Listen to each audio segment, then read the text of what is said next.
Boa noite, irmãos. Eu confesso que é mais fácil pregar no JA. Minhas pernas tá tremendo aqui. Quando o Edivaldo me falou para eu pregar, era para ser dia 20 de alguma coisa. E eu tava com uma coisa em mente, de falar como que Deus preparou o emprego para mim, né? Aí adiantou a data. Aí Deus falou, não, você não vai falar sobre isso. Vai falar de outro assunto. E o outro assunto, o pregador tem que pregar o que ele vive, né? E ultimamente eu estou gostando muito de fazer evangelismo. E foi o que Deus mandou eu pregar sobre isso. O tempo de evangelizar é hoje. Nós estamos precisando fazer isso, irmãos, porque as pessoas estão morrendo lá fora. Quem é que pega metrô aqui, trem, todo dia? Aí o metrô, o maquinista fala lá, usuário na via. Todo mundo já ouviu, né? Alguém imagina que seja isso? De verdade? É verdadeiro ou estão enrolando? O que vocês acham? Estão enrolando? Sim ou não? Não? É verdade? Tá, depois essa parte eu não vou antecipar. Vamos abrir a Bíblia, por favor, em Timóteo, 2 Timóteo.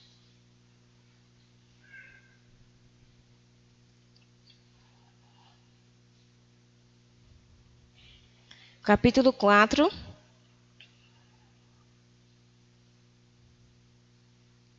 O verso 2. Eu vou ler o primeiro também, para não ficar fora do contexto.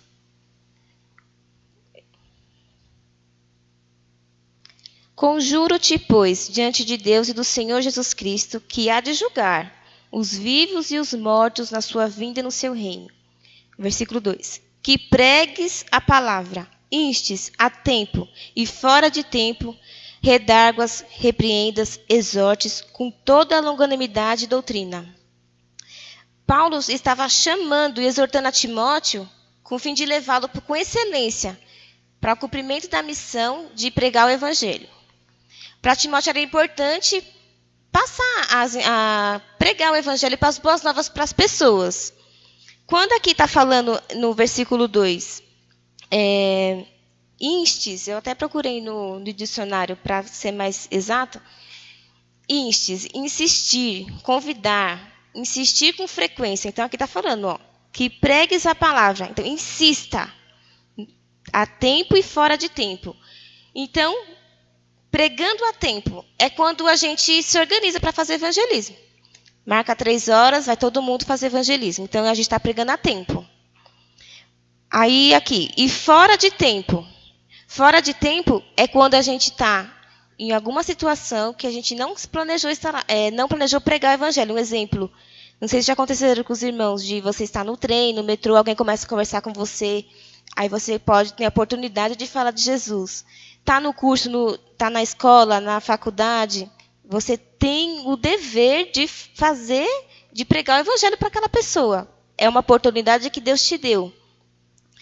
Não deixe passar essa oportunidade, irmãos. Eu deixei passar uma vez. Meu avô, ele faleceu e a família foi a primeira morte da família do meu pai. Então todo mundo ficou muito abalado mesmo, muito. E teve a missa do 7º dia, eu não ia ir, né? Aí Deus me falou, você vai sim. Eu fui. E o padre, ele falou assim, agora a vocês da família, está com a oportunidade de falar alguma coisa, falando um pouco do senhor José e tal. Irmãos, eu estava agoniada no banco, e Deus falando, levanta e vai falar com a sua família. Eu estava com a oportunidade nas mãos de falar de Jesus para a família inteira do meu pai que estava lá. E o que eu fiz? Não fui. Eu me acovardei. Aí levantou um homem que nem é da família, é amigo da minha tia.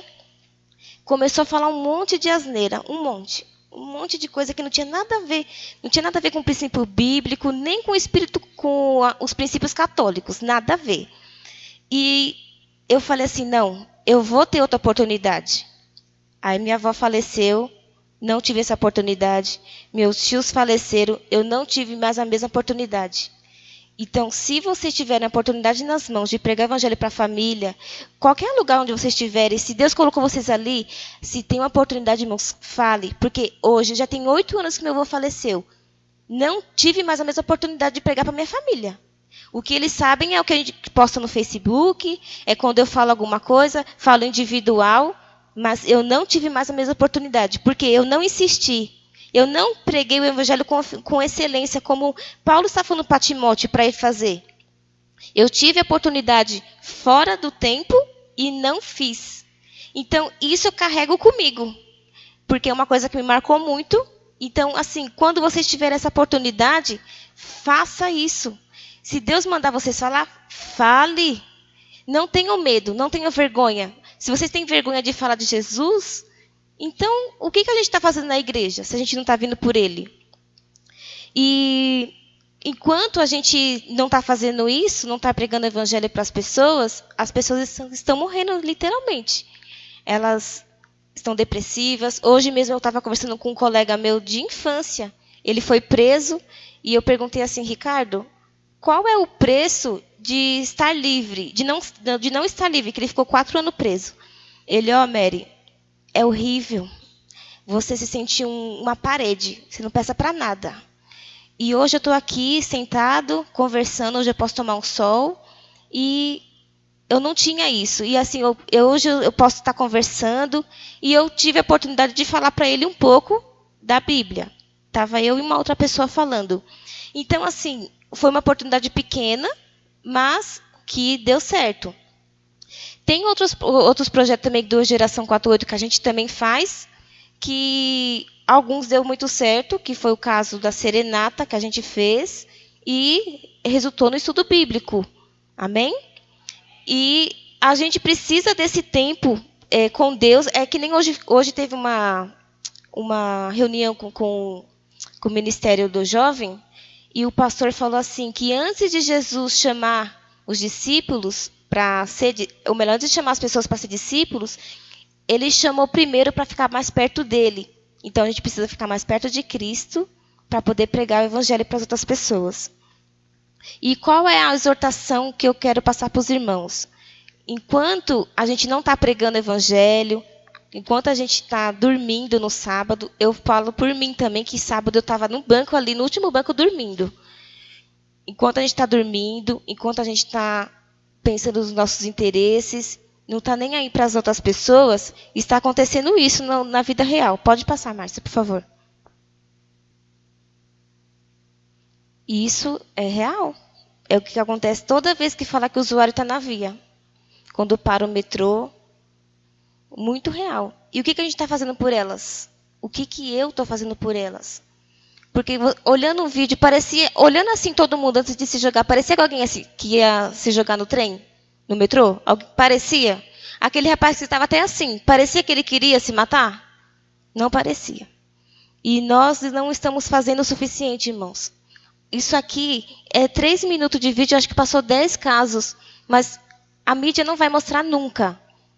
Meu professor tinha falado assim, que morre em torno de 10 pessoas por dia de suicídio.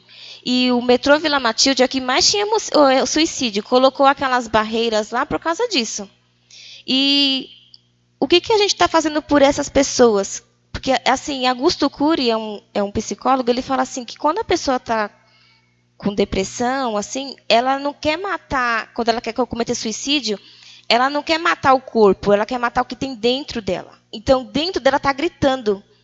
E a gente, às vezes, pode dar um abraço, falar alguma coisa para ela, para renovar a esperança dela. E aí, o que a gente faz? A gente se cala, a gente não quer ir para o evangelismo, a gente não quer fazer nada, não quer ficar dormindo, quer ir para outros lugares. Para que evangelismo? Irmãos, que coisa mais grave do que passou nesse vídeo? Ah, mas eu não conheço nada da minha família. Não, a gente tem que ter amor porque a gente nunca viu. Eu senti assim, quando eu comecei a ver esse vídeo a primeira vez, eu falei, Jesus, me perdoa, o que a gente está fazendo por elas? Nada, não estamos fazendo nada, irmãos. Nós somos inúteis. A Bíblia fala que a gente é, e olhando essas cenas, é verdade. Então, assim, e pessoas, às vezes, na igreja, dentro da igreja, estão, assim, depressivas, querendo se suicidar, e a gente não sabe, porque a gente não olha para o irmão, não cumprimenta ele, não pergunta se está tudo bem.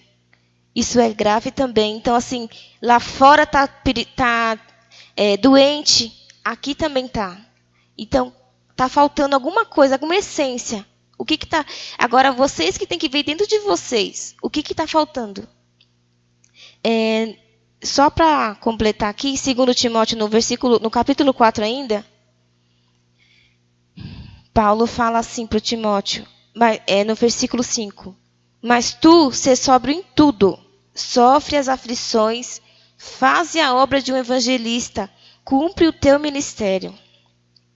Ellen White, ela fala aqui em um dos textos dela, Deus espera serviço pessoal e da parte de todo aquele a quem confiou o conhecimento da verdade para este tempo. Nem todos podem ir como missionário para as terras estrangeiras, mas todos podem para terras pátrias, ser missionário na família e nos vizinhos. Então, irmãos, a gente tem um chamado a partir do momento que eu aceito Jesus Cristo. Eu preciso testemunhar Jesus. Eu preciso falar de Jesus para as pessoas. Enquanto eu não estou falando, as pessoas estão morrendo. Sim, estão. O diabo está conseguindo fazer com que as pessoas, além de sair da igreja, as pessoas não conseguem vir para a igreja e a gente não tem paciência com elas. Não temos. Eu falo por mim. Tem pessoas que eu desisti de falar do evangelho. E aqui está falando o quê? Para a gente insistir na palavra. Eu tenho que insistir. Lá em casa, eu tenho 3 irmãos e um estava até vindo para cá. Aí parou de vir. Está gostando agora de ir para a balada, de fazer essas coisas do mundo. E eu falo para ele, de Jesus você não quer saber, né? Ah, eu vou um dia. Então, assim, quando eu tenho oportunidade, eu abro a Bíblia com ele e falo com ele sobre a Bíblia. Mas o resultado é quando ele chega em mim e fala assim, Mary, ora por mim que eu estou precisando. Aí a gente vai lá, eu vou no meu quarto, a gente ora. Então, ficou alguma coisa lá dentro dele, só que ainda falta brotar. E eu oro pelos meus irmãos também, por causa disso, que o mundo está aí devastado. E eu quero muito que eles venham para a igreja. Então, eu, fora do tempo, eu tento pregar o máximo que eu posso. Não faço. Eu não tenho nem o mínimo, porque depois de ter visto esse vídeo, eu me senti uma pessoa inútil. Como é que foi? Um micróbio, uma parede, um nada. Porque as pessoas que morrem todos os dias morre alguém no metrô. Eles não divulgam porque vai alarmar muito a população. E ainda, eu tenho um colega que trabalha na CPTM, ele falou para mim assim, que quando alguém se joga na linha do trem, que tem que limpar logo, para ninguém perceber que alguém se matou. Há até um descaso com a pessoa que se suicidou. Então, assim, nem depois de morto, a pessoa não tem consideração por nada. E ela já se sente um nada. Aí, tem todo esse trânsito aí, a pessoa não, para ela tanto faz, e nós que sabemos, na verdade, que temos paz no nosso coração, mesmo quando a gente tem tribulação. Aqui está falando. Sofre as aflições, cumpre a obra de um evangelista. A gente vai sofrer, sim, perseguição? Vamos. Críticas? Vamos também. Só que nós não devemos desistir, irmãos. Tenha isso no seu coração. Eu não gostava de evangelizar. Eu fugia. Falava, vamos evangelizar, estou fora. Vamos fazer culto ao livre, não vou. Ah, não sei, não quero. Só que eu comecei a ver que quando eu fui a primeira vez. Na segunda, eu comecei a ver que quando eu voltava do evangelismo, eu voltava com alguma coisa mexia aqui dentro. Era uma transformação de dentro para fora. Então, eu preciso mudar. A escolha todo dia. Eu escolho servir a Jesus todo dia. Eu escolho falar de Jesus todo dia. Eu escolho largar as coisas do mundo todo dia. Não é só porque você está vindo para a igreja hoje, você não fez uma decisão. Fez a decisão de vir aqui. Agora você tem que tomar decisão todo dia de não pecar, de evitar algumas coisas, de evitar o pecado acariciado, de falar, não, eu não quero ir, mas eu vou estar lá. Você que tem que decidir. Todos os dias é uma decisão, irmãos. E para completar aqui, Testemunhos Seletos, volume 3, página 71, Ellen White diz assim, se cada um de vós fosse um missionário vivo, a mensagem para este tempo seria rapidamente proclamada em todos os países a cada povo e nação e língua. Nós, pelo menos eu quero que Jesus volte logo. Eu almejo muito ir para o céu, muito, muito mesmo. Só que se eu ficar com a minha boca fechada, como que Jesus vai voltar? Então, se vocês querem que Jesus volte, comece a pregar o evangelho. Não gosta de fazer? Faz um teste, irmãos. Vai um dia, vai 2. Quem sabe assim, no livro Salvação e Serviço que é do Malcolm, alguma coisa que eu não sei o nome, não lembro. Ele fala assim que a gente precisa despertar o dom que está dentro da gente. A gente não sabe o nosso dom.